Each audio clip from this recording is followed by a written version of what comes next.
always thought the worst kind of pain was physical, the kind that knocks the air out of your lungs and leaves you gasping. I was wrong. The worst pain is the quiet kind, the one that sits in your chest while your world unravels in slow motion. It started with a feeling, not a fact, not proof. Just a flicker of something off in the way Emily spoke, the way her phone tilted away from me when she laughed at messages she didn't share. We'd been married for 8 years. We'd built a home together, literally. Every nail in the living room wall, every coat of paint in the hallway, every photo frame on the mantel. It all felt like pieces of us. Or at least I thought it did. The first real crack appeared one Thursday evening. She came home late. Hair a little tousled, lips slightly smudged. "Traffic was awful," she said, tossing her purse on the couch. "Where were you?" I asked, trying to keep my voice steady. "Team drinks. You know, a post-project celebration. I told you, remember?" She smiled, but it didn't reach her eyes. And I hated that I even noticed. Days passed, and the unease grew. It wasn't the late nights alone or the sudden uptick in her girls' dinners. It was the tiny, almost imperceptible shift in her attention. When we watched TV, she'd glance at her phone. When I spoke, her replies grew automatic, rehearsed. One night, as she showered, her phone buzzed on the counter. I never wanted to be the kind of man who snoops, but the screen lit up with a preview that made my stomach twist. "I miss your hands." No name. Just a number. I didn't open it. I didn't need to, not yet. My mind was already spiraling, but my heart was desperate for proof before it tore our life apart. That weekend, I made a decision I never imagined making. I ordered a set of discreet motion-activated cameras. "Why?" my friend Mark asked when I confided in him over a beer. "Because I need to know I'm not crazy," I said. "If I accuse her and I'm wrong, I destroy our marriage. If I stay quiet and I'm right, I destroy myself." It felt wrong, violating the trust one was trying to protect. But when I installed the small black eye above the bookshelf in the living room, I told myself, this isn't revenge. This is survival. For 3 days, nothing. She came home, cooked, smiled, kissed me goodnight. I almost convinced myself I was paranoid. Then came Wednesday. I was at work when the alert pinged my phone. Motion detected in living room. It was 2 p.m. Emily should have been at work. I opened the feed. And there she was. My wife, leading a man I didn't recognize into our home. Not a friend. Not a repairman. His hands were already at her waist before the door shut. I watched in numb silence as they kissed, right under the framed photo of our wedding day. The video lasted 20 minutes. 20 minutes that burned through 8 years of memories like acid. I didn't storm home. I didn't call her. I didn't scream. I downloaded the footage, locked my office door, and sat there staring at my computer screen as the weight of betrayal settled over me like a storm cloud.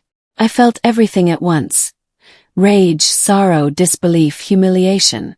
My hands shook so hard I had to set my coffee down before I spilled it.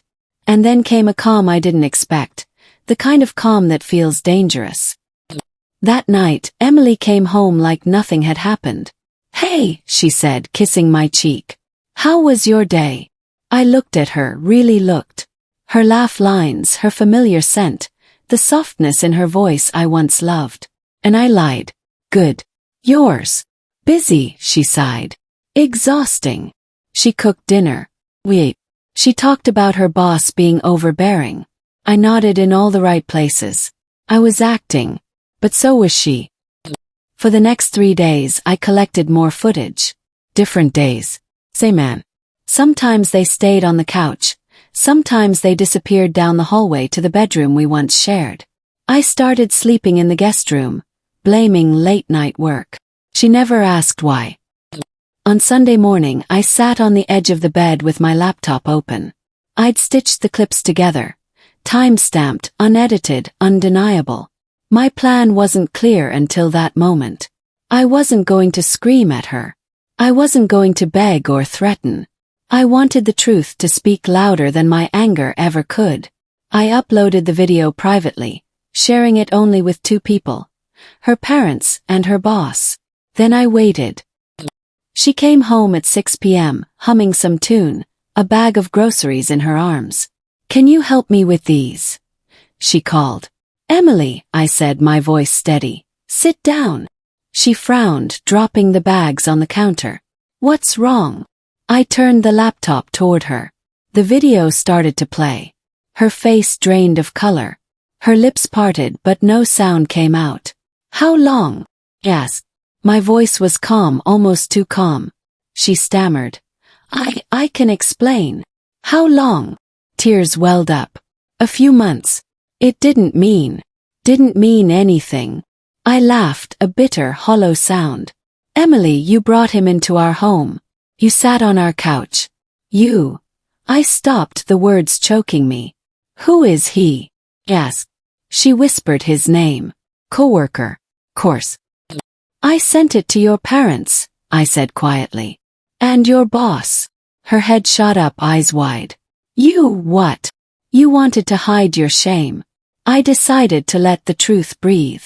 "You ruined me," she screamed, voice cracking. "No, Emily," I said, standing. "You ruined us." The next days were a blur. Her parents called me, furious then heartbroken. They didn't defend her. They asked how I was holding up. Her mother cried. Her boss called HR. Apparently the man was married too. And Emily, she moved out that Friday. No fight for the house, no dramatic scene. Just a note. "I never meant to hurt you." I stared at it for a long time. How do you hurt someone so deeply and then reduce it to a single sentence? Divorce is messy, even when it's deserved. Papers were filed. Lawyers talked. Friends took sides or quietly stepped away because they didn't know what to say. But the nights, that's when it hurt the most. Lying in the bed we once shared, staring at the ceiling, I'd replay everything. The first time I saw her, the wedding, the plans we made. And the videos. God, the videos. It wasn't the sex that killed me, it was the laughter. The easy intimacy. The way she looked at him, the way she used to look at me. Months passed. I started therapy. I went for long runs that turned into longer walks. I started eating alone, then with friends. Life became a series of small steps away from the wreckage. People asked if I regretted exposing her like that. Sometimes yes. It was brutal. It ended her job, her reputation at work, her relationship with her parents for a time. But then I remember the moment I first saw that footage, the moment something inside me cracked, and I realized, silence would have killed me slower. One evening, nearly a year later, she reached out. "Can we meet?" Her text read. Against my better judgment, I agreed. We sat across from each other at a small cafe. She looked older, tired. "I wanted to say sorry," she said softly. "Not for being caught. For all of it. I was lonely. I didn't know how to talk to you anymore." I sipped my coffee. "You could have left," I said. "You didn't have to destroy us to feel alive." She nodded, tears brimming. "I know. I live with that every day." We didn't hug. We didn't reconcile. But in that moment, I realized I no longer wanted to hurt her. I just wanted to heal. Now, when I walk past that bookshelf where the camera once sat, I don't feel the same hollow rage. I feel something closer to peace. Because the truth, no matter how ugly, freed me from a lie I was building my life around. And while I'll never get those 8 years back, I learned the most painful, valuable lesson of my life. Sometimes the only way to survive betrayal is to let the world see what they tried to keep in the dark.